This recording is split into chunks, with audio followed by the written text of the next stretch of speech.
Taoiseach, many farmers in this country are facing wipeout this year due to the astronomical increases in fertiliser costs. A farmer who paid €300 last year for a tonne, 20 bags of fertiliser, for the most popular type fertiliser, will now be paying this year €900 for the same tonne. This is an astonishing increase, which leaves many farmers with a nightmare decision as to how will they pay for fertiliser this year. It is estimated by the experts out there that a farmer with 100 hectares will end up paying €40,000 more for fertiliser this year. In fairness, most farmers I know wouldn't own 100 hectares, but most would own 50 hectares, so their costs on fertiliser will increase up to 20,000. A typical mid-sized farmer, Taoiseach, feeding 120 tonnes of ration and using 30 tonnes of fertiliser per year will see his or her fertiliser bill costing them €23,400 more a year. No farmer can take this hit. They will simply go to business, owing co-ops right throughout the country tens of thousands of euros. Taoiseach, this government is well aware of this crisis. In October, the Taoiseach was told on the floor of the stall by our rural independent group that this fertiliser crisis was imminent and for our government to do something immediately about it. Again, another member of the group in November told the Taoiseach to take action immediately. Again, in the last couple of weeks, we've been pleading the rural independent group to take action, but we've heard nothing to date as to what he or this government has done. Last week, the Oireachtas Agricultural and Marine Committee I challenged Mr Fabian Santini of the EU Agriculture Committee on solutions to this crisis. He said that the rising prices in gas was mainly to blame, as well as the import levies adding to this crisis. But he said, Taoiseach, that each member state, the Irish government in our case, has been given latitude to provide unique farmer support through relaxations of state aid framework. He continued to state that this is only available until June 2022 and would allow for financial aid. Further to this, at the agricultural meeting last week, shamefully, the Green Party member of the committee emphatically expressed that he wanted to broaden out the issue to ask, why are we so dependent on fertiliser? He added later that the reality is that these artificial fertilisers are having a devastating effect locally. He added, in addition, using inputs allows us to grow more grass and have higher stocking rates in our farms. That has a knock-on increase in the methane that we produce. All in all, it makes sense to drive the organic angle, he said.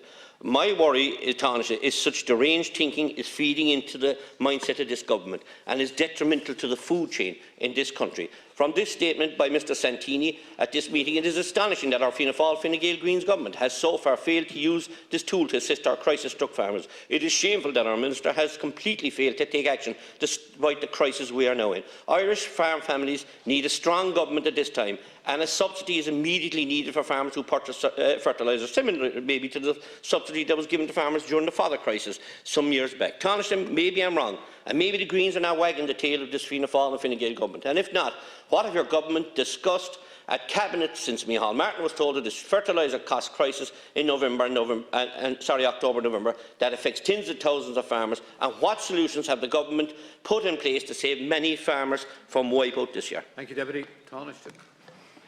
Thanks, Deputy. I'm not at liberty to tell you what was discussed at Cabinet and what was not, but I can tell you that the government is seized of this issue. Had an opportunity to meet with the IFA yesterday alongside Minister Hayden. They raised a lot of issues, climate action, the Common Agricultural Policy, particular concerns that they have around the dairy forum, which I would share, and also the problems that the pig industry is facing at the moment.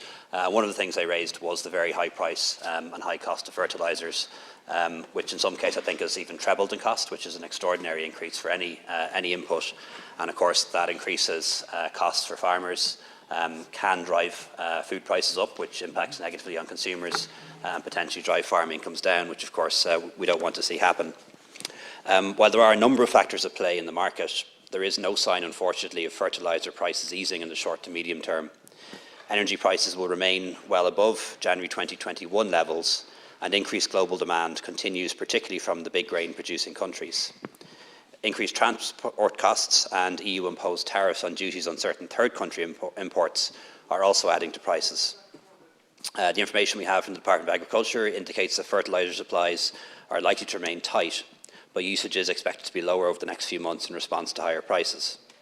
From the 2nd of February, Russia imposed a ban on ammonium nitrate exports for 2 months until the 2nd of April, and this will place added pressure on the availability of fertiliser, particularly calcium ammonium nitrate.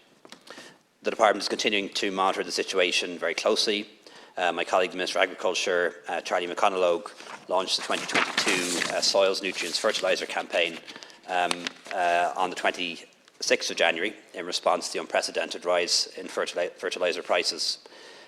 Through this campaign, Teagasc has put together a comprehensive information pack for farmers and their advisors through a compendium of 20 fact sheets designed to optimise the use of plant nutrients to help farmers address the challenge of maintaining their farm outputs in the face of rising fertiliser costs and reduced availability.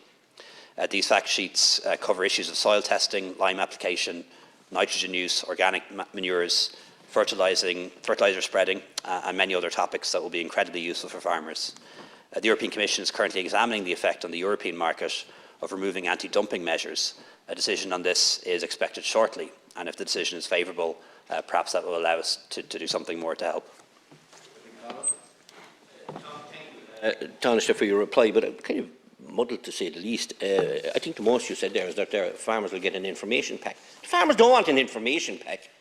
They want some kind of relief that Mr Santini of the EU Agricultural Committee told us 2 weeks ago can be given by this government. We know of farmers who wouldn't be given credit have had to pay up front for fertiliser already in November and December. They're not able to sustain this absolute astronomical increase in the bag manure and the fertiliser. You're talking about the Russians, the problem. We obviously saw what happened last week with the Russians. We'll have to send out a couple of farmers in this country to resolve that issue too, I suppose, with them, seeing as the fishermen are the only ones that could resolve the issue last week. Taoiseach, there is resolution to this problem lies within this government. You can intervene. You're failing to intervene. Please tell me you are going to intervene, and what interventions are you going to give to farmers? Not a package, not an information package. They're not stupid. They're well aware of what's going on there. Their pockets are being dented hot and heavy, and Taoiseach, ye can, and you're not doing anything about it, but he can. So I'm pleading with you to stand up here today and stand by the farmers of this country immediately. Thanks. Thanks very much. I think it's fair to say that we'd all agree that reduced use of fertiliser would be beneficial. It would be beneficial environmentally, and it would also help to reduce costs for farmers. And I don't think we should dismiss Teagasc in trying to give advice to farmers as to how they can do that. I'm sure the vast majority know all of this already, but there may be people who benefit from that additional advice, and I don't think it should be dismissed in that way. But I acknowledge that reducing fertiliser use isn't going to solve this problem. We need to reduce the price as well. We are, as you know, a very small market when it comes to fertiliser sales compared to other EU countries, and no fertilisers are manufactured in Ireland, resulting in indigenous fertiliser companies being price takers, dependent on global supply and demand, and subject to exchange rates. Minister Conlogue is working with the European Commission on this, particularly in relation to trade defence instruments, such as the imposition of duties and tariffs. They're done at a European level, and if we could get some change on that, I think it would help to bring down prices, and we're working on that at the moment.